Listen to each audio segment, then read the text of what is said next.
бодлоор бол бугуун өшөө хэрэгсүүрийн хүн ам бол нэг үндэстэн гэж үзэж болно. Бараг анхны одоо нүүжтийн төр ус болов уу гэж бодож байгаа. За энэ дээр бол маш чухал нэг юм асуудал холбогдож байгаа юм аа. Бугуун өшөө хэд ингээд 3 төрөл байна гэдэг шүү. Үндсэн 3 төрөл тий. За бугыг одоо ингээд загварчил дүрслсэн Монгол өвөр байгалийн нэг хэлбэр. Нэгдүгээр хэлбэр. За хоёрдугаар хэлбэр нь болохоор тэр сая Евразийн гэж хэлдэг тий. Бугын дүрсгүй хөшөөд байна. За гуравдугаар хэлбэр нь тэр саяын алтан гэж нэрлэгддэг. Бугын дүрслэл нь бол тэр төмөрцгийн түрүү үеийн хэв маягтай болцсон. Одоо ийм загварчсан буг биш, арай илүү бодитлог бугтай болцсон нэг ийм загвар байгаа юм аа. За тэгээ Монгол өвөр болон саяын алтан хоорондын завсын нэг шилжилтийн нэг ийм үе шат бас байгаа. Тэр холбог гэж нэрлэдэг. За тэр бол завсын шат учраас би дуртахгүй байна. Энэ 3 үндсэн хэлбэр байна. За 3 дугаар хэлбэр бол он цагийн үед энэ эхний хоёроос сүлд байна. Нийтийн тооллын өмнөх нэг 800-аад оноос эхлээд тэгээд нэг 700-600 он хүртэл байна. Ерөөсөө. Нөгөө үндсэн хоёр хэлбэр нь болохоор нэг хоёр дугаар хэлбэр нь болохоор яг зэрэг үүссэн. Яг зэрэг дууссан. Яг л ингээд параллел нэг яваад байгаа байхгүй. Нэг нөгөөөөс гарсан биш. Тэгэхээр хүмүүс бол бугуун өшөөний судлалын ихэнх үед бол юу гэж үзсэн бэ? Бугуун өшөө яаж одоо ингэж хөгжиж төлөвшсөн бэ гэдэг асуудлыг ярьдаг байсан. Эхэндээ бол болох энгийнээс одоо Евразийн хэлбэрээсээ дараа ингээд төгөлдршөөд ингээд Монгол өвөр байгалийн хэлбэрлэл орсон байна гэх. Нөгөө хэсэг нь болохоор үгүй ээ энэ чинь бол анхандаа юм гоё байж сүүлдээ ингээд юу урлаг нь одоо унаад тэгээд одоо ингээд болчихсон юм гэдэг ч юм уу. Яг юм эсрэгцсэн юм байр суурь байсан. Бидний гаргасан юугаар бол үгүй энэ хоёр бол яг зэрэг байсан.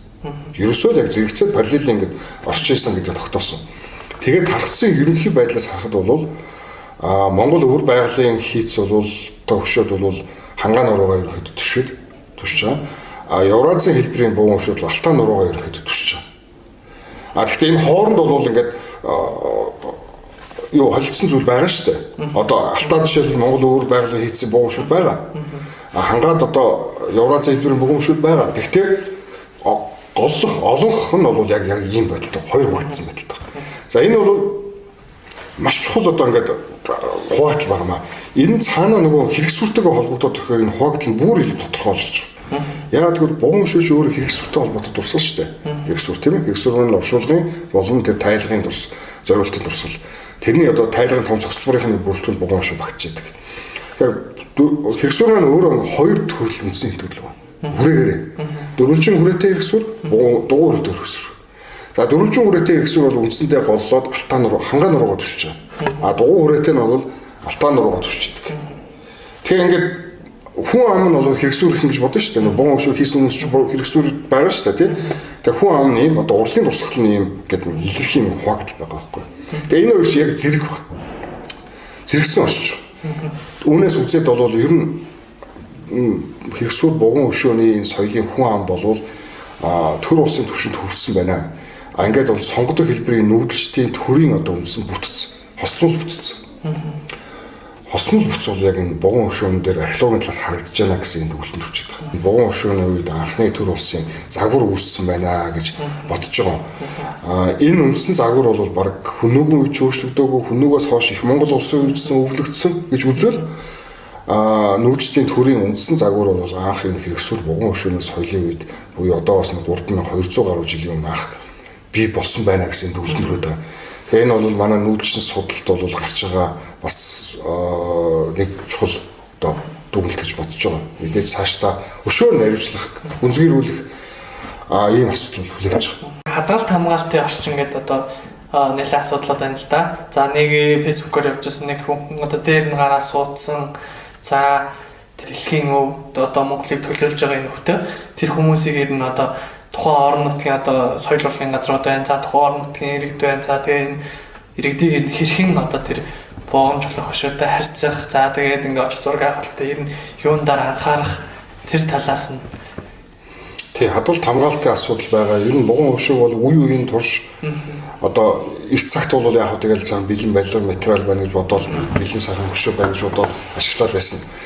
Гэхдээ одоо цагт орчин цагт бол бид нар энэ соёлын өв болохын утга учир ач холбогдлыг ойлгож байгаагийн хувьд бол хандлага өөрчлөх шаардлагатай байгаа тийм. Ийм хайхрамжгүй хандлага бол саяхан хүртэл байсан юм билий. Тэр дэмэд жанжны ой зориулсан хөшөөг бол бугуун хөшөө ажиллаад хийсэн билий шүү дээ. Хогор тухайн орон нутаг өөр. Тийм, Ахангай аймгийн их тэмээс сумынхан. За тэгээд бас 70-80-аад оны үед бол бас булшны хөшөө болгоод ашигласан тохиолдлууд олон байна. За тэгээд бугуун хөшөө ер нь бол зориултын бушаар гэх юм уу одоо энэ хууль бусаар ингэ ашиглах явдал бол бас ер нь бол нэлээд илбэг байгаа. Одоо барилгын одоо фундамент нь сутгацсан жишээ байна. Малын хашаа хийсэн жишээ байна. Одоо гэрийнхаа байшингийнхаа шатыг хийсэн тохиолдол байна. Таарч яана гэдэг ийм их асуудлууд байгаа. Гэхдээ одоо бол бид нэр энэ цаг үеэс бол одоо ийм одоо хандлагаас бол одоо салах цаг болцсон. Одоо ер нь бол олон нийтийн хандлагцсан бол нааштай болж байгаа гэж бодож байгаа. Бугуун хөшөө дэлхийн өвд орсноороо бугуун хөшөөний талаарх монголчуудын мэдлэг болс нэмэгдэх ёстой. Энэ талаар тодорхой хэмжээний үйл ажиллагаа явуулах ёстой. Дэлхийн өвгийн яг тухайд бол одоо хамгаалтын захираа байгуул маш чухал шаардлагатай байгаа. Саяхан бол баруун бүсийн хэвтээ тэнхлэхийн зам одоо мянганы замын хүрээнд Батсангалаас их тамир орох замын маршрут яг дэлхийн өвгийн дурслын дундуур гарахаар маршрут нь гарцсан байсан.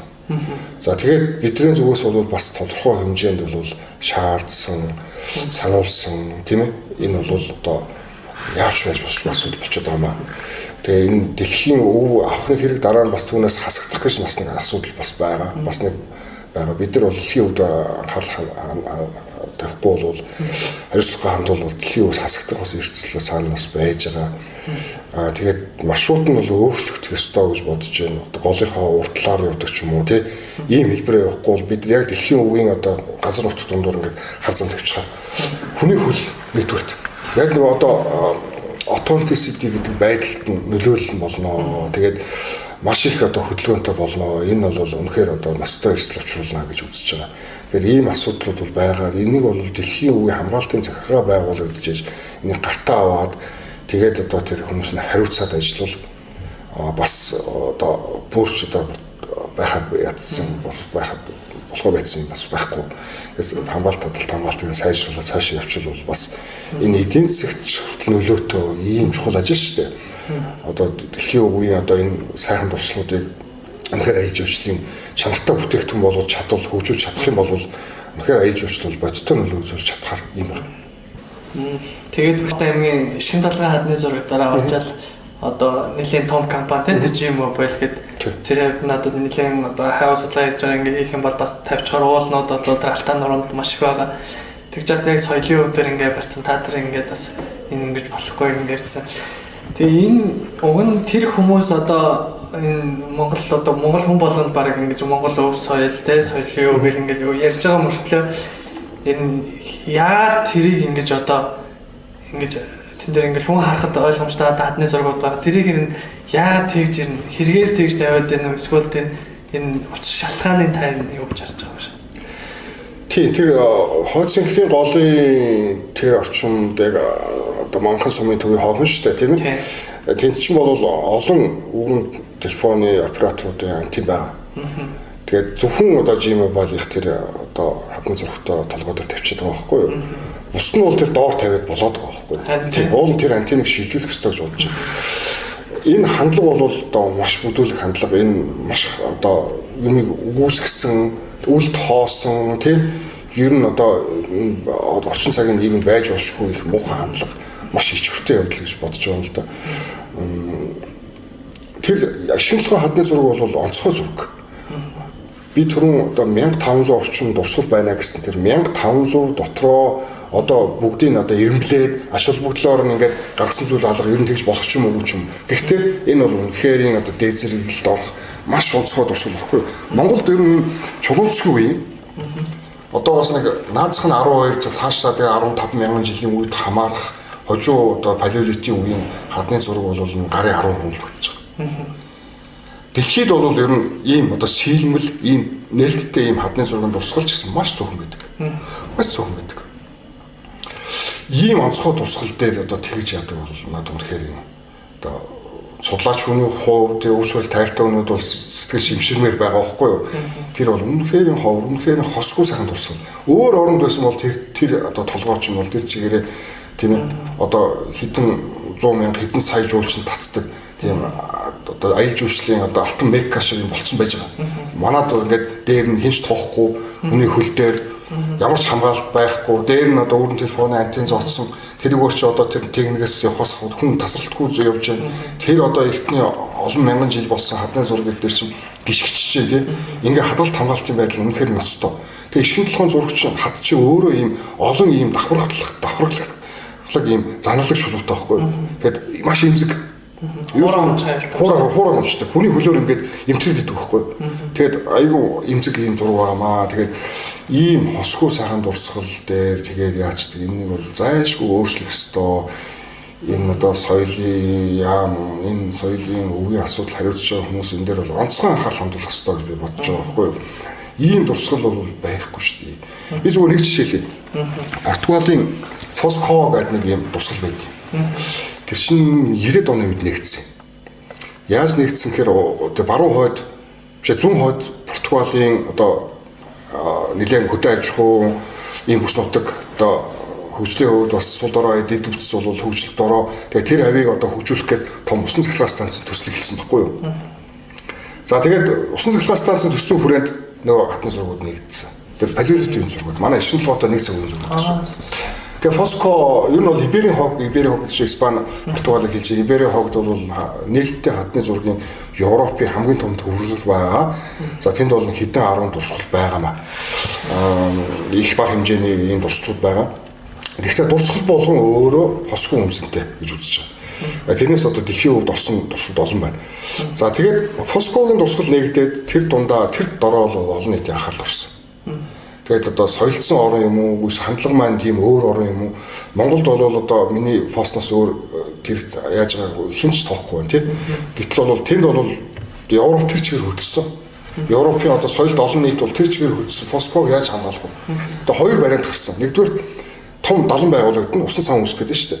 Тэгэхээр усан санд усанд орох гэдэг байна. Тэнгүүд усанд одоо хадны зургийн хавар дахиад далан барих гэсэн асуудал байсан. Тэгэхээр энэ одоо хэдэн тэрбум долларын асуудал шүү дээ. Дахиад нэг далангийн асуудал болж байгаа байхгүй. За нэг юм вариант эсвэл ерөөсөө усан сангийн төслийг зогсооё гэдэг асуудал. Тэгээд тэр чинь 10 жил үргэлжлсэн хилцүүлгийн дараа ер нь бол усан сангийн төсөл зогссон. Соёлын өвгийн төлөө тэр одоо бүтэн бүс нутгийн эдийн засгийн хөгжлийн гол хөдөлгөөр аврал том усан станцын төслийг зогсоохтой хүрж штэ. Гэтэл одоо бид нар нэг мөө өрн телефоны оператор нэг мөө антенныг дийлэхгүй байгаа байхгүй. Ягаад гэвэл надаас өөр хинч дуурахгүй байхгүй.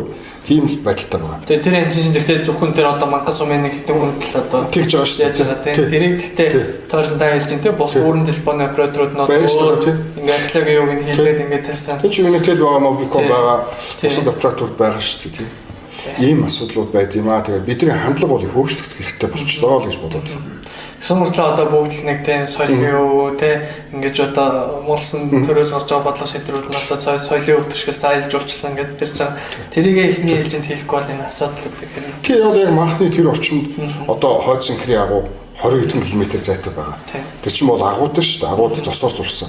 Наан байгаа одоо дээлтэй тэнгэрийн дор ил задгаа сийлмэл палеолитийн зургууд нь ишгэлэх байхгүй. Тэгээ энэ чинь хосороо байвал хамаагүй илүү үнцэнтэй болдсон байгаа зү тийм. Тийм учраас бид нар ишгэн толгой одоо дэлхийн үед орч чадаагүй юм уу эсвэл өндөр түвшний хамгаалалт байж чадахгүй байгаа гэсэн тэрийг бол орчныг нь дахиад сайжруулах өөрийн телефон операторын антеннийн зөөж авсныхаа дараа тэрийг дахиад хамгаалтын сайжруулах чадвар тэр үнцэнтэй болно. Тэр чи яг зам дээр хүний зам дээр тэрэн дээр сайхан хөрөнгө оруулалт хийгээд мэдээллийн төв байгуулад ингээд хойд синхрийн агуутагаан цуг ингээ хөгжүүлж чадвал тэр одоо бас сайхан бүтээгдэхүүн болох гэдэг байна. Тийм нэр баг мангас сумын эдийн засагт нэлээд өөрчлөлт яг босоод инглигийн зам яаж бодлоо. Яг одоо зам дээр байна шүү дээ. За ингээд одоо мэдний урлагийн халаач авч орсон. Төрөд багштай маш их баярлалаа. Баярлалаа. Одоо та бүхэн бас соёлын бие төвийг олон нийт танилцуулах. Энэ хадгалт хамгаалтын талаар ухамсарыг сайжруулахад энэ тусдаа үйл хийж аваад би бас баяртай байна.